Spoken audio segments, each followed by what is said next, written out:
So I've been playing Silent Hill 2 since it came out, and I'm nearly done. I was kind of ill yesterday, so I didn't play too much, but I'm on the last area, so I'll be finishing it today, which is good because I have to get it done before Sparking Zero comes out tomorrow. We'll get to that whole rigmarole in a minute, but let's give my, I suppose, final impressions. The game isn't over yet, so I suppose it's not final, but like my thoughts and feelings on how I feel like the game plays. First of all, I consider it a success. I really hope that the rest of the franchise, to some extent, gets the same treatment. I hope that this brings back Silent Hill. I think it's interesting that 3 of the staple horror franchises from like my youth are still probably the only staple horror franchises now. Resident Evil because of their remakes, Dead Space because of the remake, Silent Hill because of the remake. Also, if you guys haven't already, do be sure to subscribe. A massive percentage of you, according to my analytics, are not. If we could fix that, that'd be cool. I want a silver play button for the corner of my wall over there. I'm going to be very interested to look into what the speedruns of this game are like once I'm done, because I feel like it's twice as long as the original while having all of the same areas, and I don't quite understand how they've achieved that, because it's only been a couple of weeks since I played through all of the Silent Hill games. So like Silent Hill 2 especially, they're all pretty fresh in my head. And I feel like all of the puzzles are about the same. I think there's a couple of things that weren't in the original, because you can interact a little bit more interactively now with, PlayStation 5. But like, my current playthrough, I'm in the final area, I'm in the hotel, I'm at 10 hours, yeah? It took me like 4.5 hours to play through Silent Hill 2 for the first time, the original version, so I don't understand how I've doubled my playtime. I haven't died, not once. I'm playing everything on standard. I think I would hate to play on hard. I think that some of the enemy types in the game are decently annoying. The 2-legged mannequins, I think that if they had a bit of a slower reaction time, or if my reaction time was a little bit quicker, they'd be a little bit less annoying. Their grab attacks in particular are really quite bothersome, and the fact that they bob and weave and they're basically boxing you at one point. I think that if you're a Silent Hill purist, you may not like Silent Hill 2's combat too much, which is kind of the vibe people got from the trailer in the first place, because there is a lot more combat in this than I remember there being in any of the others. Like, I don't remember there being this much combat in the original Silent Hill 2, but there is a ton of combat in the Silent Hill 2 remake. So I think whether or not that's a pro or a con for you will just depend upon whether or not you like the gameplay loop and how much of a purist towards the originals you are. Because, being real, Silent Hill was never a game somebody played because they enjoyed the combat system. It was a game they enjoyed because of the atmosphere and the story and the vibe. Speaking of the atmosphere and the story and the vibe, I've been made to jump in this a lot more than I did any of the other Silent Hill games, that's for sure.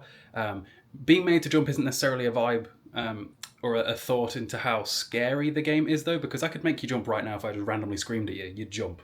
It wouldn't necessarily mean you were scared, though. There are a lot of, I don't know, jump scares created by the mannequins. I think that's about it. Every time I've been made to jump, I've walked around a corner, wasn't expecting a mannequin to be there, it pops out at you, and you've got like a split second to press the dodge button after it pops out at you before it headbutts you on. And I've been caught out more times than I care to admit by that. Visually, the game is brilliant. There are a few lighting bugs that I've noticed, especially. I noticed it more in the lighter areas of the game than I do the darker areas, which is probably a good thing because there are not many light areas. There are only a few sections of the game that take place either A, in the daytime, or B, where it's not pitch black. Which, speaking of, the game is very, very dark at times, to the point where the torch that you get doesn't feel like it's doing much torching, I don't know. I know the game was supposed to be dark, but it is dark, and the game actually has a bit of a mechanic about that at some points. I suppose this is not a spoiler at all. There's an area where there's a new enemy type introduced, and they are afraid of the dark, and you've got to constantly run through this area backwards and forwards, collecting different items, opening new doors, and each time you solve a little bit more of the puzzle in the area, more of these spider-like creatures join in that climb the walls and stuff, and they're always chasing you down and trying to pounce on you, but you can put them off of your scent by flipping a light switch before you run. I don't remember that being in the original, unless I just powerhoused it, I don't know. I remember I had a lot of ammunition in the original.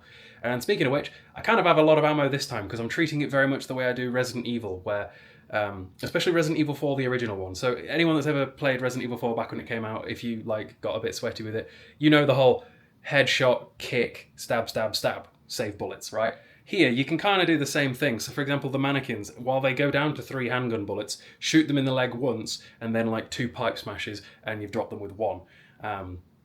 And I always try and figure out like the exact amount of hits from various different weapons to deal with various different enemy types to min-max the amount of ammo I've got at any given time.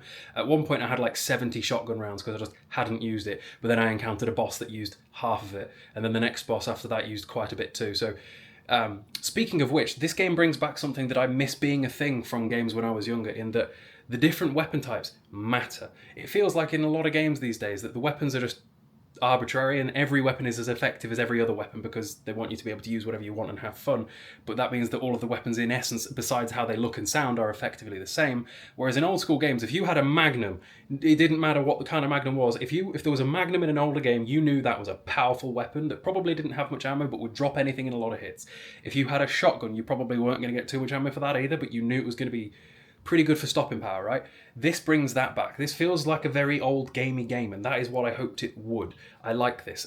The HUD elements, very minimal. Like, you have to be on death's door before there is like an actual HUD icon that tells you you're about to drop.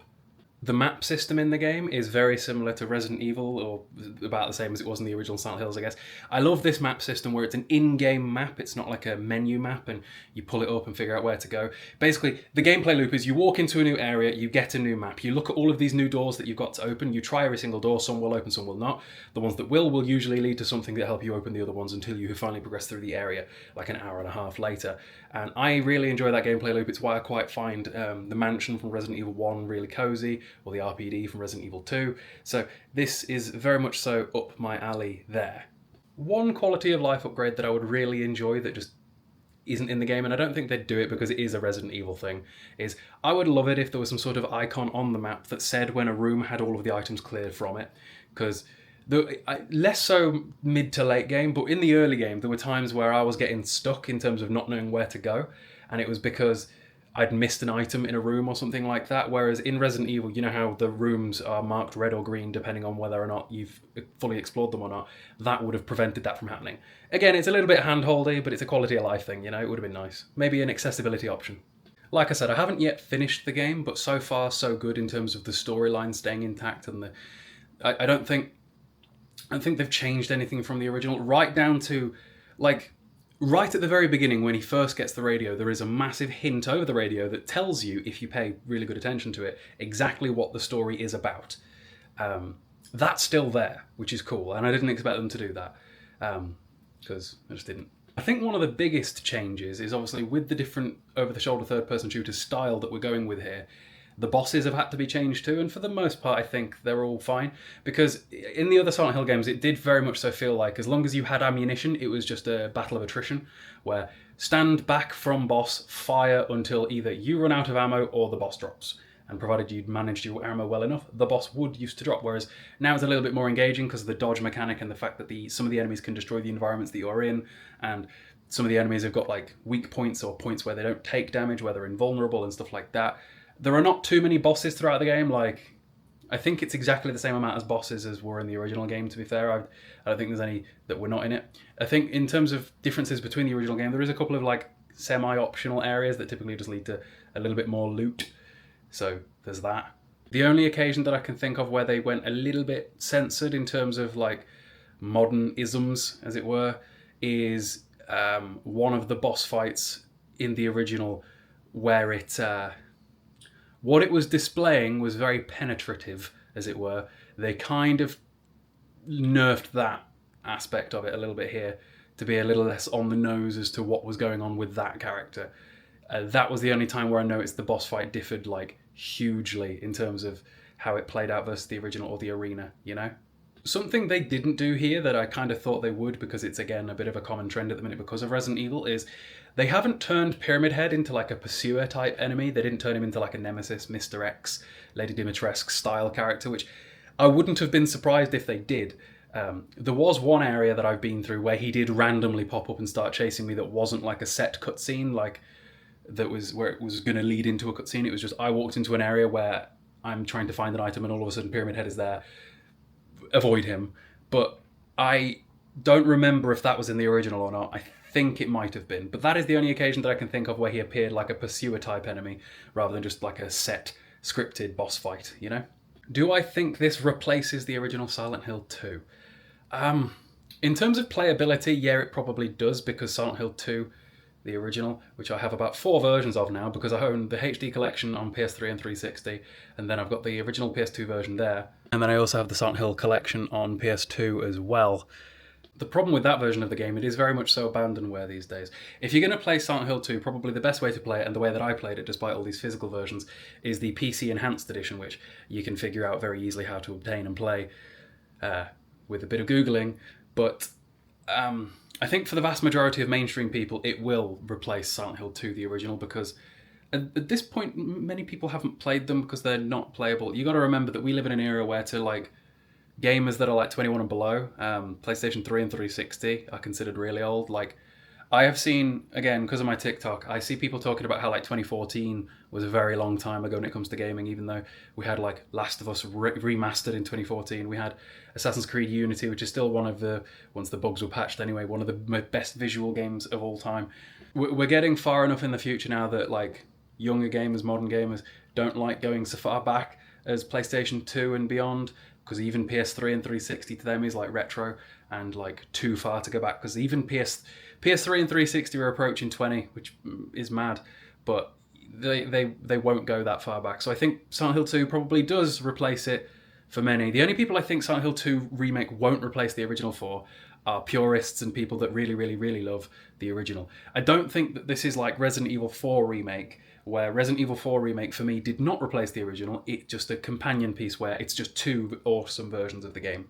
Like now, whenever I do my bi-yearly Resident Evil playthroughs, I do, or will do, both the original Resident Evil 4 and Resident Evil 4 Remake. But that's because the original Resident Evil 4 is available on just about every system ever created. You could probably play that on a Samsung fridge if you felt like it, but Silent Hill 2, the original, not the case. Although, would be cool, doubt it, because they'd be taking money out of their own pockets. It'd be cool if they would some way, somehow re-release the old Silent Hill 2 games on modern systems as they were. I doubt they'd do it, because they'd probably just be able to make more money if they kept releasing £60 remakes of them. Like I say, hopefully this leads to more remakes. Silent Hill 1, 3 and 4, you don't really have to touch the others, although you could. So yeah, those are my thoughts on Silent Hill 2 Remake. Again, I've not yet finished it, but I am about to. That's the plan for today, because Dragon Ball tomorrow. I hope you guys enjoyed the video. Comment down below if you want to see more of this style of video whenever new games come out, or just whenever I finish any game ever, because it's kind of fun to just talk about games. Yeah, see you in a bit, and be sure to subscribe. And check out my other channel for playthrough videos of Dragon Ball. We're nearly at 1,000 subs.